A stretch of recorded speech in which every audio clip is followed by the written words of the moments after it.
प्रणाम हिंदुस्तान, आप देख रहे हैं इंडिया टाइम्स और हरियाणा टुडे।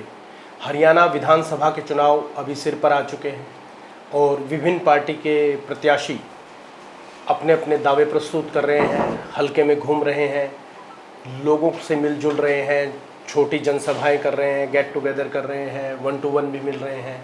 और हरियाणा के अंदर सबसे हॉट सीट हम कह सकते हैं या one of the hottest seat कह सकते हैं, जो कि है आदमपुर।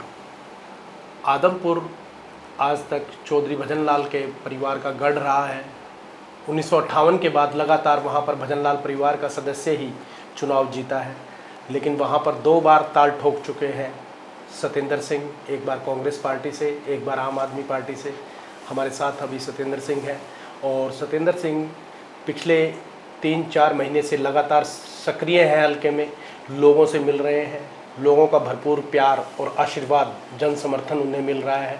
तो आज उनसे बातचीत करेंगे कि अभी तक आदमपुर दौरे में उनका किस प्रकार का रुझान उनको मिला है। सत्येंद्र जी, स्वागत है आपका, कैसे हैं?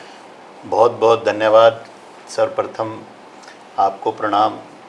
आपका तो वैसे बौद्धिक स्तर पे, सामाजिक स्तर पर आप सम्मानीय हैं। आप इतना सम्मान देते हैं, इतना प्यार देते हैं, उसके लिए धन्यवाद। और मैं साथ ही साथ आपके सभी दर्शकों को भी जी सर, मैं प्रणाम करता हूँ, राम राम करता हूँ।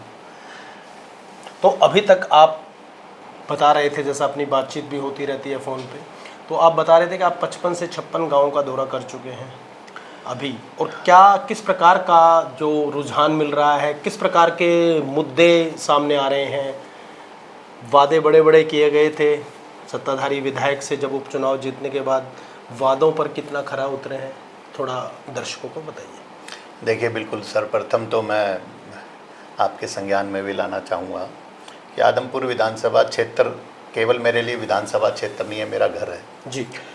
गांव मेरा न्योली खुर्द है, शुरू से ही आदमपुर विधानसभा क्षेत्र का हिस्सा रहा है। जी जी। 2009 में डिलिमिटेशन हुई, उससे पहले भी आदमपुर विधानसभा में रहे, उसके बाद भी अब आदमपुर विधानसभा का क्षेत्र है। जी सर। और लंबे समय से 2014 में आपके आशीर्वाद से, लोगों के प्यार से मुझे कांग्रेस पार्टी ने विधायक का चुनाव लड़ने के लिए चुना और हमने बड़ी मजबूती से चुनाव लड़ा। और जो भी लोगों ने फैसला दिया उसका सम्मान करते हुए हमने लगातार 10 साल से एक बेटा होने के नाते एक राजनीतिक कहीं ना कहीं प्रतिनिधि होने के नाते भी हमने आदमपुर के लिए, चाहे वो पानी की बात हो, चाहे वो रोज़गार की बात हो, चाहे वो 5 गांवों के भूमि के स्वामित्व की बात हो, चाहे बुढ़ाक और बालसमंद इलाके में पानी का संघर्ष हो, किसी भी तरह का संघर्ष रहा हो, हम उसमें कंधे से कंधा मिलाकर रहे। दूसरी बात, पिछले कुछ दिनों में आपने अभी जैसे बताया कि आप सक्रिय हैं, आम आदमी पार्टी से मुझे जब चुनाव लड़ा, उपचुनाव हमने लड़ा, जी जी, उसके बाद कुछ मेरे स्वास्थ्य की कुछ दिक्कतें हुई, जिसकी वजह से 7-8 महीने तक स्वास्थ्य के लिए डॉक्टरों की, चिकित्सकों की कुछ सर्जरी हुई और फिर उसके बाद कुछ कॉम्प्लिकेशन हुई, तो उसकी वजह से लंबे समय मुझे अस्पतालों में और घर पे चिकित्सकों की सलाह अनुसार रहना पड़ा, आराम करना पड़ा। जैसे ही चिकित्सकों ने कहा कि आप ठीक हैं, हम दोबारा से उसी मुहिम में चले गए। और बड़ी पीड़ा होती है, उपचुनाव में मुख्यमंत्री आए, सभी मंत्री आए, बड़े बड़े वायदे किए गए। जी जी। कुलदीप जी जो चौधरी भजन लाल के सुपुत्र हैं, लंबे समय से इस इलाके का प्रतिनिधित्व कर रहे हैं लोकसभा में, विधानसभा में, उन्होंने भी लोगों को, मैं अगर ये कहूँ कि बहकाने का और बरगलाने का काम किया जी, तो मैं गलत नहीं। उन्होंने कहा कि 26 साल के वनवास को तोड़ने का काम हम करेंगे। जी जी। परंतु अब मैं पिछले दिनों जब से मैं आदमपुर में गया हूँ, फ़ोन के माध्यम से, सोशल मीडिया के माध्यम से बातचीत होती रहती थी, परंतु जब मैं व्यक्तिगत रूप में वहाँ गया और वहाँ का मैंने हाल देखा, मैं हैरान रह गया। कुलदीप बिश्नोई और भव्य बिश्नोई दावा कर रहे हैं कि उपचुनाव के परिणाम के बाद हम 700 करोड़ रुपए के विकास कार्य आदमपुर हलके में करवा चुके हैं और विकास प्रक्रिया सतत जारी है। क्या कहेंगे आप? देखिए, मैं तो इसमें तो मैं यही कहना चाहूँगा कि हमारे जब साथियों से, हम सभी गाँवों में गए, साथियों से मिले, जी सर, और विचार विमर्श हुआ। आज क्योंकि चुनाव, एक लोकसभा का चुनाव हुआ है, विधानसभा का चुनाव सर पर है, तो राजनीतिक चर्चा हुई, पारिवारिक सदस्यों के साथ जो वो दावा कर रहे हैं, उन दावों को लोकसभा के चुनाव में लोगों ने नकार दिया। जी। अब मैं आपके माध्यम से कुलदीप जी से, भव्य जी से कहूँगा कि वो नए दावे लेके आए, पुराने दावों का तो नकारने का काम आदमपुर विधानसभा क्षेत्र के लोगों ने कर दिया। आप क्या समझते हैं, क्या विकास कार्य हुए हैं या नहीं हुए हैं, हुए या हैं, कम हुए हैं? हुए हैं, कागजों में हुए। अच्छा, कागजों में हुए हैं। देखिए, 9.5 साल से भारतीय जनता पार्टी शासन में है। 9.5 साल से अगर विकास कार्य केवल आदमपुर भारतीय जनता पार्टी ने विकास कार्य किए होते तो मुख्यमंत्री बदलने की नौबत नहीं आती। आज मुख्यमंत्री, जो अब मुख्यमंत्री है माननीय नायब सिंह जी, वो कहते हैं हमने द्वार खोल दिए मुख्यमंत्री निवास के। वो तो द्वार 9.5 साल क्यों बंद थे? अच्छा, बंद थे, आप ये कहते हैं? मैं नहीं कह रहा हूँ, भारतीय जनता पार्टी के मुख्यमंत्री नायब सिंह कह रहे हैं कि हमने अब खोल दिए। पहले मुख्यमंत्री ने तो विंडो खोली थी, ओके, एक खिड़की खोली थी, दरवाजे नहीं खोले। अच्छा। अब उस खिड़की में क्या लेन देन होता था, क्या होता था, मुझे नहीं पता। अच्छा। परंतु दरवाजे अब खोले गए और ये चिंता का विषय है, ये निराशा का विषय है कि 9.5 साल तक मुख्यमंत्री आवास, जो कि लोगों ने, वो तो किराए का घर है, मुख्यमंत्री हरियाणा ने इतने देखे हैं, उसके भी दरवाजे बंद कर रखे थे। संत कबीर कुटी नाम रख दिया था उसका, कुटीर। अच्छा है। मैं कहता हूँ, एक बड़ी पुरानी एक मेरे एक राजनीतिक गुरु भी कहूँ, वो एक कई बार ना मुझे कहते हैं कि क्यों नहीं हरियाणा का हर घर कबीर साहब के आदर्शों के हिसाब से उनका घर बना, केवल एक ही घर क्यों बना पाए 10 साल में? क्या दर्शकों को बताएंगे राजनीतिक गुरु कौन है? नहीं, मैं ये, मेरे कहने का मतलब है कि क्या वजह है कि 10 साल में केवल एक घर में आप कबीर साहब को लेके आ पाए? अच्छा, क्यों नहीं हरियाणा प्रदेश के हर घर को उन्होंने कबीर साहब का घर बनाने का काम किया? राजा का काम ये नहीं होता किसी गरीब के, पिछड़े के, दलित के घर जाके खाना खाए, जैसा कि ये एक पद्धति चली हुई है इन दिनों में, किसी गरीब के, दलित के, पिछड़े के घर जाके। सभी पार्टी के लोग जाते हैं। मैं कह रहा हूं कि ऐसा होना चाहिए, राजा ऐसा हो कि हर घर में हर व्यक्ति राजा के जैसा भोजन करे, तब ये मानिए कि सरकार अपने कार्य में सफल है। क्या इतने बड़े विशाल जनसमूह के देश में जो आप बात कर रहे हैं वो संभव है? देखिए, संभव है। क्यों संभव है, कैसे संभव है, ये तो विषय हो सकता है। किस तरह संभव किया जा सकता है, ये विषय हो सकता है। अगर ये संभव नहीं होता तो क्यों आज हिंदुस्तान का आदमी, आप आंकड़े उठाकर देखिए, पिछले 10 साल में हिंदुस्तान के जितने लोगों ने हिंदुस्तान का पासपोर्ट जमा किया है और वो दूसरे देश में गए हैं, तो कहीं ना कहीं वहाँ उनको बेहतरी नज़र आती है, उनको बेहतर लगता है। और मैं मानता हूँ जो विकसित देश हैं, विकसित देशों में रोजगार की, सामाजिक व्यवस्था की कहीं ना कहीं हिंदुस्तान से बेहतर सुविधाएं हैं, तभी तो लोग वहाँ जाने का काम कर रहे हैं। और कब तक हम विकासशील देशों का ठप्पा हमारे ऊपर लगाते रहेंगे? प्राकृतिक संसाधनों में हम विश्व में सबसे अग्रसर हैं।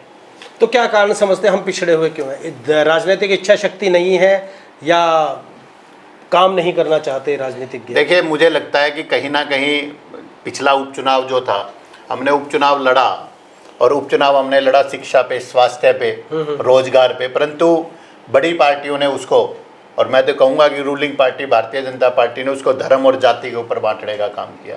आज भी विकास की बात ना करके रूलिंग पार्टी जो है, जो सत्ता में जो पार्टियां हैं, वो कहीं ना कहीं बरगलाने का और बहकाने का काम करते। मुख्य मुद्दे आज भी, कई बार बड़ा अफसोस होता है, मुख्य मुद्दे आज भी शिक्षा है, मुख्य मुद्दा आज भी सबको चिकित्सा है।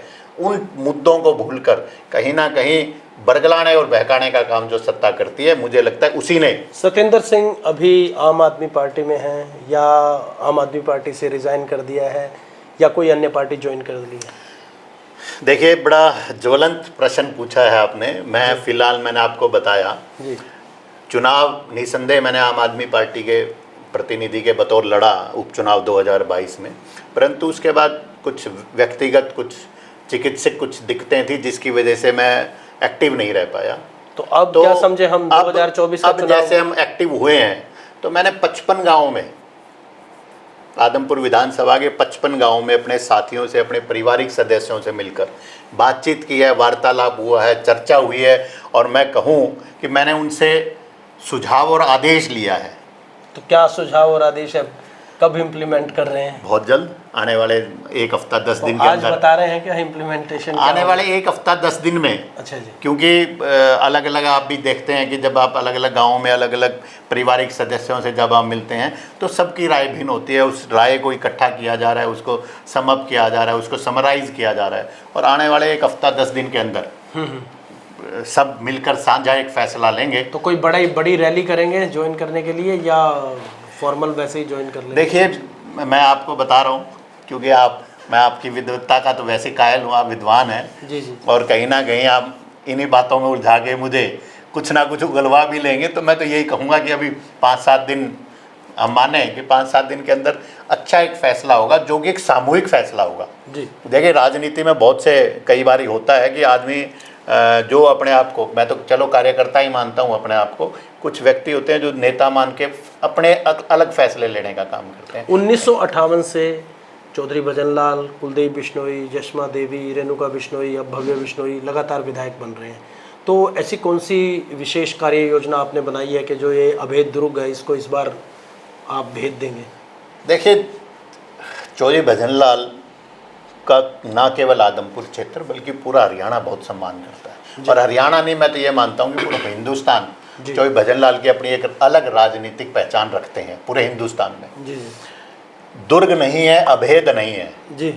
अगर दुर्ग होता और अभेद होता, 2019 के लोकसभा चुनाव में 23,000 से भारतीय जनता पार्टी ने और भारतीय जनता पार्टी के तत्कालीन लोकसभा उम्मीदवार ब्रिजेंद्र सिंह ने आदमपुर से जीतने का काम किया। अभी 2024 में कांग्रेस पार्टी ने, कांग्रेस पार्टी के प्रतिनिधि ने दोबारा से 6,000 से अधिक मतों से यहाँ आदमपुर से जीतने का काम। उसमें लोग कहते हैं कि जो लड़ने वाले हैं वो कहते हैं कि हम डायरेक्ट नहीं लड़ रहे थे, उम्मीदवार गलत ला दिया बीजेपी ने, और जनता भी अब ऐसे हो सकती है कि जनता ऐसा सोचती है, और जो वोटर्स होते हैं वो ये सोचते हैं कि अगर आप पर्टिकुलर लड़ रहे हो इलेक्शन तब तो आपके साथ है, लेकिन अगर आप कहोगे भाई साहब ये पंडित जी लड़ रहे हैं आप इनको वोट दे दो, तो वोट नहीं देते हैं लोग। क्या आप मानते हैं इसको? देखिए, 2019 में तो चौधरी भजनलाल के सुपौत्र हाँ वो भव्य लड़ रहे थे। उस टाइम तो मोदी लहर थी, तो उसमें तो बड़े बड़े वो जो थे तो आप मानते हैं ना, बड़े बड़े क्षत्रप भी बह गए थे। देखिए, मैं एक चीज़ मानता हूँ, जब आप परिवार की बात करते हैं, जब आप अभेद की बात करते हैं, दुर्ग की बात करते हैं, किले की बात करते हैं, लोकतंत्र में इन अभेद, दुर्ग और किलों का कोई मायने नहीं है जी। यहाँ पे लोकतंत्र वो है जहाँ पे लोग फैसला करते हैं कि यहाँ पे राजा कौन बनेगा। जी जी। तो वो फैसला लोग करेंगे, और आने वाले समय में, क्योंकि मैंने देखा कि पीछे कहीं ना कहीं ये कुलदीप जी या भव्य जी या रेणुका जी लोगों को, मैं तो यही कहूँगा, बहकाने और बरगलाने का काम करते थे, स्वप्न दिखाने का काम करते थे। चलिए ठीक है कि 26 साल का वनवास टूटेगा। आज लोगों ने लोकसभा चुनाव में इस परिवार के खिलाफ वोट डालकर ये साबित कर दिया कि 26 साल का विकास किस वजह से रुका हुआ है। वो उन व्यक्तियों के खिलाफ आने वाले विधानसभा में वोट डालने का काम यहाँ। चलिए, ये तो तय है कि सत्येंद्र सिंह चुनाव लड़ रहे हैं, लेकिन कौन से मुद्दों को लेकर, किस विचारधारा को लेकर आप मैदान में उतरेंगे? देखिए, मैं आपको सम्मान सहित ये कहना चाहूँगा कि मैं कार्यकर्ता हूँ। चुनाव लड़ने का फैसला और चुनाव लड़ाने का फैसला राजनीतिक पार्टियाँ और लोग करते हैं। जी जी। अभी तो मैं एक कार्यकर्ता के बतौर काम कर रहा हूँ, और मेरा मुख्य उद्देश्य है इस इलाके को आगे बढ़ाना है। चुनाव लड़ना उद्देश्य नहीं है। हर सधा हुआ नेता, सोच समझ रखने वाला नेता यही कहता है कि मैं कार्यकर्ता हूँ। देखिए, अब आप इन बातों में, मैं वो बता रहा हूँ ना जी आपका, परंतु देखिए, मैं इसमें कोई ज़्यादा वो नहीं है। आज के दिन विषय ये है कि इस इलाके को कैसे पिछड़े से अगड़ा बनाया जाए। जो इलाका, जो खुद इस इलाके के लंबे समय से, पिछले 70 साल 60 साल से जो प्रतिनिधित्व कर रहे हैं, वो भी मानते हैं कि इलाके का वनवास है। तो मैं ये मानता हूँ कि वनवास खत्म नहीं हुआ। किस तरीके से इस इलाके का हमारा, मैं भी उसी परिवार का सदस्य हूँ, मैं भी उसी गांव में रहता हूँ, मैं भी एक किसान हूँ जिसके खेतों में पानी नहीं पहुँच रहा है। जी जी। मैं उस पीड़ा को समझता हूँ, एक किसान की पीड़ा को मैं समझता हूँ कि वहाँ पानी नहीं पहुँच रहा है, तो किस तरीके से पीड़ा मुझे होती है।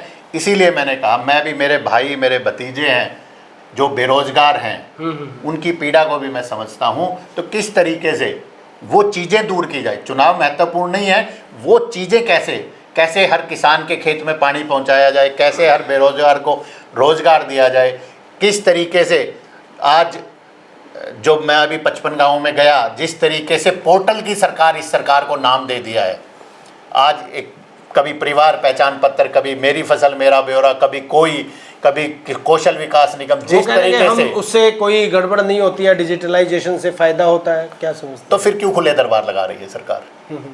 अगर ये लगता है कि इन्होंने सब ठीक किया है तो क्यों खुले दरबार लगाए जा रहे हैं? ये मानती है सरकार कि इनसे गलत फैसले हुए हैं। अभी पीछे एक स्वास्थ्य मंत्री का मैंने बयान सुना, अभी 1-2 दिन पहले हरियाणा के मंत्री कहते हैं कि 1-2 दिन में डॉक्टर पैदा नहीं होते। तो मैं तो पूछना चाहूँगा 10 साल में कितने डॉक्टर पैदा किए वो तो बता दें। जी जी। तो आपको क्या लगता है, आप 2 चुनाव लड़ चुके हैं, आदमपुर में शुरू से रह रहे हैं, आपका परिवार भी शुरू से रह रहा है, तो जब चौधरी भजनलाल का एक रुतबा होता था, वो सीएम होते थे, नरसिम्हा राव जो प्रधानमंत्री बने तो वो सुपर पीएम भी होते थे, और एक ऐसा रुतबा होता था कि लोग वहाँ पर टिकट मांगने आते थे, और आज उनके जो उत्तराधिकारी हैं उनको टिकट मांगनी पड़ रही है, ये कैसे हुआ? क्या समझते हैं इसमें? क्या देखिए, बड़ी सीधी सी बात है। आप पुरानी एक कहावत है, अगर किसान खेत में नहीं जाएगा तो फसल कैसे बचा पाएगा? जी जी। अगर व्यापारी अपने बिजनेस को, व्यापार को, दुकान को नहीं संभालेगा, इसी तरीके से चौधरी भजनलाल ने एक आदमपुर को एक परिवार बनाया था, उनके उत्तराधिकारी उस परिवार को सहेज नहीं पाए, संभाल नहीं पाए। आज नौबत ये है, मेरे शब्द नहीं है, कुलदीप जी के शब्दों में, पिछले दिनों जब कुलदीप जी लोकसभा चुनाव में आदमपुर विधानसभा क्षेत्र में आए तो उन्होंने कहा, भाई मैं मान गया हूँ, अब आप भी मान जाओ। क्यों ऐसी बात आई? क्यों उनको रूठना पड़ा? क्यों उनको मानना पड़ा? ऐसा क्या, मैं कहूँगा ऐसा क्या मतलब राजनीतिक लाभ या लालच दिया गया कि वो मान गए? 1.25 महीने के बाद वो चुनाव में अग्रसर हुए, एक्टिव हुए, फिर उनके पुत्र हुए। ये क्या है? चौधरी भजनलाल जो काम करते थे लोगों के बीच में बैठ के करते थे, जो फैसले लेते थे। कुलदीप बिश्नोई क्यों बंद ड्राइंग रूम में ऐसे फैसले लेते हैं? क्यों नाराज होते हैं? क्यों मान जाते हैं? क्या दबाव है? क्या लालच है? इसका खुलासा तो मुझे आपके पत्रकारिता पर पूर्ण यकीन है कि आप जब भी कुलदीप जी से या भव्य से मिलोगे तो ये लालच, ये डील, ये जो बंद कमरे की जो चीज़ें हैं आप लोगों के सामने लाने का जरूर काम करेंगे। नहीं, हम करते रहते हैं जी, किया है हमने जी, किया भी है। हमने कुलदीप बिश्नोई का भी साक्षात्कार लिया है, भव्य बिश्नोई का भी लिया है, और उनसे पूछा है ये चीज़ें। उन्होंने अपने जवाब जो दिए हैं वो अपने अलग तरीके से दिए हैं। हम पूछते रहते हैं, पूछने में हम सीएम को भी नहीं बख्शते हैं, ना भूपेंद्र सिंह हुड्डा को बख्शते हैं, ना जयप्रकाश को बख्शते हैं। अगर जनता की आवाज़ है, कोई जनता का प्रश्न है, ज्वलंत समस्याएं हैं, आधारभूत समस्याएं हैं, तो अभी हम पीएम गृह मंत्री तक नहीं पहुंचे, अगर वहां तक पहुंच गए तो उनसे भी पूछेंगे। नहीं, मैं तो देखिए, मैं तो बिल्कुल स्पष्ट, और मैं तो आपके चैनल के माध्यम से मैं तो अपील करूंगा कुलदीप जी से, भव्य जी से, कि वो बताएं कि ऐसी क्या बात थी कि वो 1 महीने तक चुनाव में घर बैठे रहे, नाराज रहे, और फिर ऐसा उनको क्या लालच दिया गया, क्या ऐसी चीज़ दी गई उनको कि वो मान गए और मनाने के लिए पहुंच गए। जी, ये तो खुलासा लोकतंत्र है। मुझे लगता है आरटीआई का भी जमाना है, राइट टू इन्फॉर्मेशन है। ये इतनी जानकारी तो कुलदीप जी को, भव्य जी को साझी करनी चाहिए। और अगर वो कहते हैं कि सरकार ने 700 करोड़ दिए आदमपुर के विकास के लिए, तो मैं तो ये भी चाहूँगा कि वो बताएं लोगों को, श्वेत पत्र जारी करें वो 700 करोड़ कहाँ लगे, कहाँ लगे। जब मैंने उपचुनाव लड़ा, मैं प्रतिदिन एक प्रश्न पूछता था कुलदीप जी से आदमपुर के विकास को लेकर, और जो 1966 में हरियाणा बना और 67 से ये परिवार चुनाव लड़ता है, तो मैंने उसके भी ये प्रश्न पूछे। आपने लोकसभा, विधानसभा में आप हमारा रिप्रेजेंटेशन करते रहे, हमारा कितने कॉलेज आदमपुर विधानसभा क्षेत्र के 55 गाँवों में बनाने के काम किए, कितने अस्पताल बनाने का काम किया, कितने स्कूलों को अपग्रेड करने का काम किया। देखिए, एक और चीज़ मैं आप कह रहे हो ना, कॉलेज, अभी बालसमंद में नया नया ताज़ा कॉलेज खुला है, लेकिन वहाँ पर ये नौबत आ गई कि कोई एडमिशन ही नहीं ले रहा है। देखिए, मैं ये, आपने अब इसको विषय को छेड़ा, तो मैं तो आपको कहूँगा कि एक दिन आप एक कवर स्टोरी करके आएँ कि कब मंजूर हुआ कॉलेज, किस सरकार ने इसको मंजूर किया, और इसको बनने में 10 साल क्यों लगे। कुछ भूमि का भी समस्या थी ना, भूमि के अधिग्रहण की। और नहीं देखिए, मैं ये कह रहा हूँ कि पहली चीज़ तो भूमि, तो बालसमंद बहुत बड़ा गांव है, भूमि की समस्या ऐसा तो है नहीं भाई एक ही जगह भूमि थी और पूरे बालसमंद में भूमि नहीं थी। देखिए ये जो राजनीतिकरण शिक्षा का और रोजगार का और ये जो राजनीतिकरण है ना, इसी के खिलाफ एक आम किसान का बेटा होने के नाते मैं इसकी लड़ाई लड़ता रहा हूँ। और इस तरह की जो चीज़ें हैं क्यों है, आज अगर आप कहते हैं कि भाई कॉलेज में एडमिशन नहीं है, वो इसी उदासीनता की वजह से नहीं है, क्योंकि छात्रों को लगता है कि जितनी कंट्रोवर्सी इस कॉलेज में रही है, कहीं आने वाले समय में उनका भविष्य ना खराब हो। चलिए, ये तो तय है कि सतेंद्र सिंह आदमपुर से अब आने वाला विधानसभा चुनाव लड़ेंगे। पार्टी कौन सी होगी अभी बताएंगे, या 5-7 दिन बाद जैसा कहा कि तब होगा? देखिए मैं तो कांग्रेस से लड़ेंगे, इनेलो से लड़ेंगे? देखिए मैं तो बतौर कार्यकर्ता काम करूँगा जी। मैं पहले भी बतौर कार्यकर्ता काम करता, और चुनाव लड़ना भी कार्यकर्ता का ही एक काम होता है। जी जी। देखिए चुनाव कार्यकर्ता लड़ता है, और पहले भी 2 बार चुनाव लड़े और कार्यकर्ता के बतौर ही लड़े हमने तो। जी जी। हमने कभी अपने आप को कुछ और नहीं माना, और आगे सब लोगों की एक आवाज़, 55 गाँवों की एक सामूहिक आवाज़ बने, इसका प्रयास था, है और रहेगा। आदमपुर विधानसभा मेरा घर था, है और रहेगा। मैं आदमपुर विधानसभा का हूं और आदमपुर विधानसभा मेरी है। चलिए, धन्यवाद। बड़े बेबाकी से आपने हमारे प्रश्नों के जवाब दिए, और आने वाले चुनाव के लिए आपको बहुत बहुत शुभकामनाएं। बहुत बहुत धन्यवाद। तो ये थे हमारे साथ सतेंद्र सिंह, जिन्होंने बड़ी बेबाकी से हमारे प्रश्नों के जवाब दिए और विभिन्न मुद्दे रखे आदमपुर विधानसभा के, कि किस प्रकार की समस्याएं हैं वहाँ पर, वर्तमान विधायक कितना कारगुजारी कर पाए हैं, और पूरे हलके का दौरा कर चुके हैं, और ये तय है कि ये चुनाव लड़ने जा रहे हैं। अभी के लिए इतना ही। ताज़ा पॉलिटिकल अपडेट्स के लिए और अन्य समाचारों के लिए देखते रहें इंडिया टाइम्स और हरियाणा टुडे। धन्यवाद।